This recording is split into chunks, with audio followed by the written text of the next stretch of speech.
My name is Rhoda Wagaki, a psychological counselor with Suruvi, where we care for caregivers. This is the first of many talks, many segments on wellness for caregivers. How do you take care of yourself as a result of the role in which you are in, which is caring for another person? A good place to start is to answer the question, who is a caregiver? There are very many people who are in the helping profession: nurses, doctors, home aides, doctor's aides, nurse aides, policemen, teachers, nursery school teachers, helping professions, pastors, pastor assistants, everybody who is interacting with people who need care. Now, those are people in helping professions. But when we talk about a caregiver, we are looking at people who are in direct contact with a person who's unable to take care of themselves because they are ailing, they have a sickness, they have a condition, they're living with a disorder, or because of the frailties of age. They are too old or they are too young. So that person who is helping another person with the activities of daily living, that is the person we are calling a caregiver. And that is the person who we are targeting in this. Obviously, if you are in the helping profession, you are going to need to take care of yourself specific to your role. So listen in as well. Do not feel that this one is not for you. Many of us find themselves thrust suddenly into the role of a caregiver. You got pregnant, you went to get a baby, the baby has special needs. You were not ready for this. It was not part of your plan.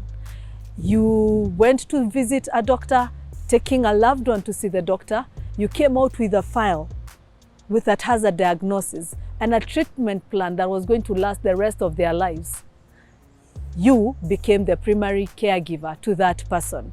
You were not prepared for it. You thought it was a cough. You thought it was just a pain. You thought it was just something that is a bit off. But now you need to go and figure out what is wrong, how to take care of this person, what doctors to see, what do they need to eat, and it is taking over your life.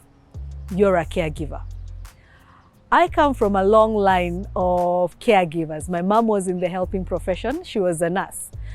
But what she has done with her life, apart from her career, is she has taken care of 3 of our grandparents in our house, the house where I grew up in.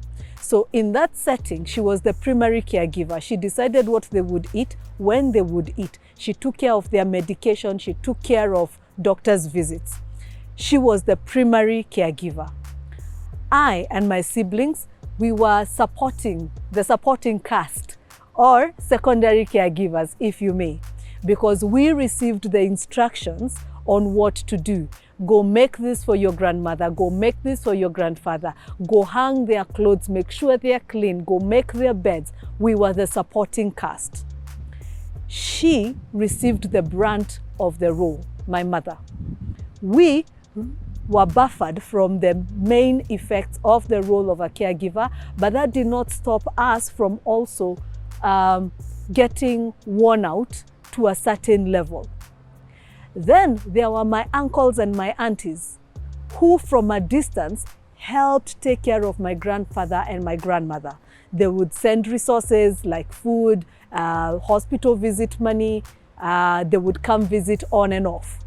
Even they were caregivers because within their budget of their resources, finances, time, thought processes, they needed to factor in what my grandfather and my grandmother needed. Now, each one of us took care of our grandparents. Each one of us needed a wellness plan for ourselves, self-care plans, because of what we were involved in doing. Each one of us did not describe themselves as a caregiver, and that is where the problem comes in.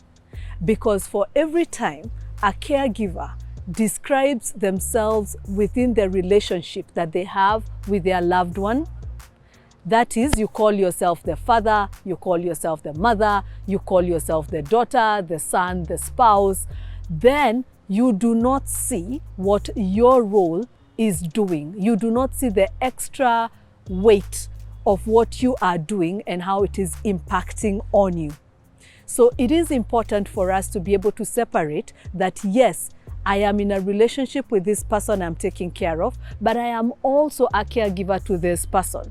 And those are two distinct relationships. And each has its set of self-care practices that help you to be more effective in that role. As a caregiver, it is important to count the cost of what your activity of care is costing you. Look at it from financially. What is it costing you financially? What is it costing you relationally?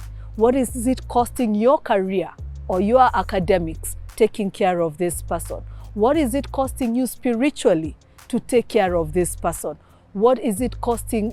How is it affecting your environment taking care of this person? So that when you start to design a self-care plan, you are looking at yourself holistically. You are not just going for jogging and thinking that that will take care of the whole person that you are. That will take care of one part of you or maybe two parts of you. What happens to the other 5 parts? Your self-care plan needs to be holistic. It needs to look at everything that you are, all the things that you are, all the roles that are coming together and that are being affected by you being a caregiver. That is what we call a smart self-care plan, because it also needs to be measurable. Where were you in the morning mentally? Where were you at midday? How are you going to sleep? Who is the person who woke up and who is the person who is going to sleep?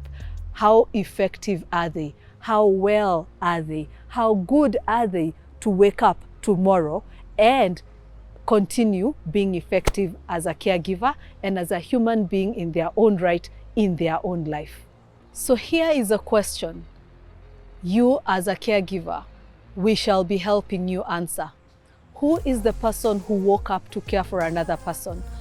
How did that person end their day? Who are they at the end of their day? And are they ready to wake up tomorrow and do this thing all over again? Self-care for caregivers, that is what we shall be talking about in this segment.